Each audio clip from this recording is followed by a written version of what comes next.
గులాబీ మొక్కలు చూసారా? ఈ సండే రోజైతే నాకు చాలా నచ్చిన పని, ఇష్టమైన పనైతే చేశానండి. ఈ మొక్కలైతే చాలా బాగున్నాయి కదండీ! మీకు కూడా బాగున్నాయి అనిపిస్తున్నాయా?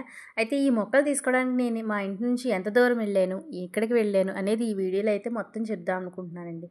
ఆరోగ్యం మహాభాగ్యం అంటారు కదండీ! ఇంటికి అందాన్ని ఇవ్వడంలో ముఖ్యమైన వాటిలో మొక్కలు కూడా ఒకటి కదా! మొక్కలు మనకు ఆరోగ్యాన్నే కాకుండా మన ఆనందాన్ని కూడా ఇస్తాయి.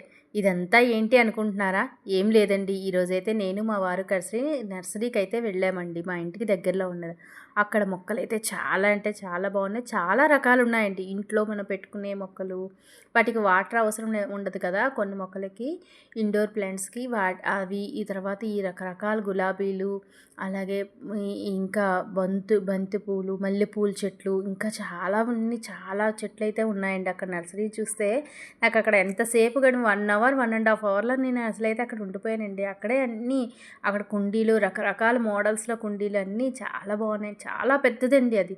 నర్సరీ అయితే చాలా పెద్దదిగా ఉంది. అక్కడైతే తీసుకున్నానండి. అయితే ఇంతకీ నేనే మొక్కలు తీసుకున్నాను, ఏంటి అనేది అయితే ఈ వీడియోలో అయితే చెప్తానండి. హాయ్ అండి, welcome back to our channel తెలుగింటి ఇల్లాలు. అందరూ ఎలా ఉన్నారండి? నేనైతే చాలా బాగున్నాను. మీరు కూడా చాలా బాగున్నారని ఆశిస్తున్నాను. సో ఈ వీడియోలో అయితే సండే రోజు అండి ఈ వ్లాగ్ అనేది. సండే రోజు కొంచెం ఫ్రీగా ఉంటుంది కదా! సో నేనైతే కాస్త లేట్‌గానే లేచానండి. సో లేట్‌గా లేచి కూరగాయలు అయితే వారానికి సరిపడా కూరగాయలన్నీ తెచ్చేసుకుని ఫ్రిడ్జ్‌లో అయితే పెట్టేసుకున్నాను. తర్వాత అయితే పిల్లలకి పూరీ కుర్మా చేద్దామని చెప్పి పిండి అయితే కలుపుకొని పూరీ చేసేసి పిల్లలకైతే అలా వెంటనే పూరీలు వేయించేసి ఇచ్చేసానండి. పూరీ కుర్మా అయితే చాలా బాగుందండి. ఈ రోజైతే చాలా బాగా కుదిరింది. చాలా బాగుంది. సో పిల్లలు కూడా చాలా ఇష్టంగా అయితే తినేశారు. ఈరోజైతే మా బ్రేక్‌ఫాస్ట్‌లోకి అయితే పూరీ కూర అయితే చేసి హ్యాపీగా అయితే బ్రేక్‌ఫాస్ట్ అయితే లాగించేసామండి. చూసారా ఎంత బాగుందో కదా! పూరీ ఇలా పొంగితే చాలా బాగుంటుంది కదా! సో అందుకని మా బాబు ఫోటో అయితే తీసాడండి నాకు కూడా. బాగుంది కదా!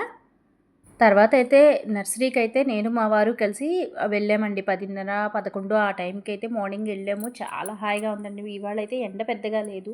వర్షం కూడా పడుతోంది. ఆ వర్షంలో ఆ చుట్టూ పచ్చదనంలో నిజంగా అయితే చాలా బాగున్నాయండి. చుట్టూ మొక్కలు చూస్తున్నాను చూసారా ఎంత ఎంత బాగున్నాయో. పెద్ద పెద్ద మొక్కలు ఉన్నాయండి.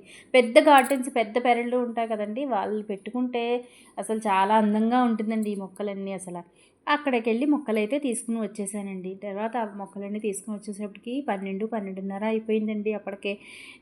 ఈరోజైతే శనగపప్పు లంచ్‌లోకి అయితే శనగపప్పు పాటోళ్ళు చేద్దామని అనుకున్నానండి. అందుకని శనగపప్పుని ముందుగుండానే ఒక 1 అవర్ ముందే నేను నీటిలో నానబెట్టుకొని వెళ్ళానండి. మీరు శనగపప్పు పాటోళ్ళు ఎంతమందికి తెలుసు? అసలు ఆ పేరు పాటోళ్ళు అనేది ఎవరికైనా తెలుసా? తెలిస్తే కామెంట్ సెక్షన్‌లో తెలియజేయండి.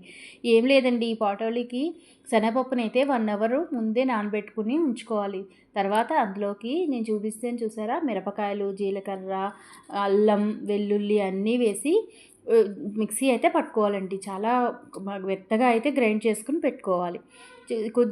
కొద్దిగా నీళ్ళు వేయాలి, ఎక్కువ నీళ్ళు వేయకుండా అలా నెమ్మదిగా గ్రైండ్ చేసుకుంటే మిక్సీ పట్టుకుంటే చాలా మెత్తగా అయితే వస్తుందండి.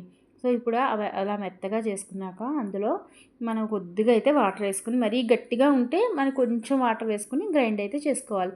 ఫస్ట్ కడాయి పెట్టి అందులోకి మినప్పప్పు, ఇంకా మిరపకాయ వేసి వేయించుకోవాలండి. తర్వాత కరివేపాకు కూడా అందులో వేసి వేయించుకున్నాక ఆనియన్స్ చిన్న ముక్కల్లా తరుక్కొని అందులో అయితే వేసి సన్నగా వేగనివ్వాలి. వేగనిచ్చాక ఇప్పుడు ఇందాక చూపించాను చూసారా, అది మిక్సీ పట్టింది ఆ శనగపప్పు పేస్ట్ లాంటిది అదైతే అందులో వేసి, దీనికి ఈ కర్రీకి అయితే ఆయిల్ చాలా ఎక్కువే పడుతుందండి. ఎందుకంటే ఈ కర్రీ మనం శనగపప్పు ఇప్పుడు పూర్ణాలు వేసుకుంటాం చూసారా, పూర్ణాలు ఎలా పెడతాయో ఆ పూర్ణాలు అయితే కొంచెం స్వీట్గా ఉంటాయి. ఇదైతే కొద్దిగా కారంగా అంటే మిరపకాయలు అవి వేస్తాం కదా, అల్లం వెల్లుల్లి, అందుకని కొంచెం కారంగా ఉంటుంది. కారం తక్కువగా తిన్న వాళ్ళు అయితే కొంచెం కారం తక్కువే వేసుకోండి మిరపకాయలు. సో ఇది ఇలా అందుకే నూనె వేస్తూ అలా కలుపుతూనే ఉండాలండి. అలా కలుపుతూ ఉంటే పూర్ణాల్లా అలా విడివిడిగా దీన్ని కొంతమంది పకోడీ కూర అని కూడా అంటూ ఉంటారండి. చాలా టేస్ట్గా ఉంటుంది. మీకు తెలియకపోతే ఈసారి ఈ చెప్పే విధానంతో ఒకసారి అయితే ట్రై చేసి తిని చూడండి. కాకపోతే దీనికి ఆయిల్ పడుతుంది. దానికి సరిపడా ఆయిల్ అలా వేస్తూ కలుపుతూ ఉండాలి. అప్పుడైతే అది బాగా విడిపోతుందనమాట. సో అదంతా అయిపోయిన తర్వాత మధ్యాహ్నం అయితే మేము డెలీషియస్గా చాలా మంచిగా కూర కుదిరింది కదండి. ఆ కూరతో అయితే శనగపప్పు పాటోలి అయితే లాగించేసుకున్నామండి. అన్నము పాటోలి కూరతో అయితే నేను మా వారు పిల్లలు అయితే లంచ్ కంప్లీట్ చేసేసుకున్నాం. నెక్స్ట్ అయితే ఇందాక చెప్పాను కదండీ మొక్కలు తీసుకొచ్చానని. ఆ మొక్కలనైతే నాటుదామని చెప్పి మా వారికైతే నేను హెల్ప్ చేశానండి. నాకు కొంచెం ఎక్కువగా నాటడం రాదు పెద్దగా. అందుకే మా ఆయనగారు హెల్ప్ తీసుకొని ఈ మొక్కలైతే నాటానండి. మా ఆయనగారైతే చాలా చక్కగా నాటారు. మా వారైతే ఆ మొక్కలన్నీ తీసుకున్న 3 గులాబీలు తీసుకున్నానండి. పసుపు, తెలుపు, ఎరుపు తీసుకున్నాను.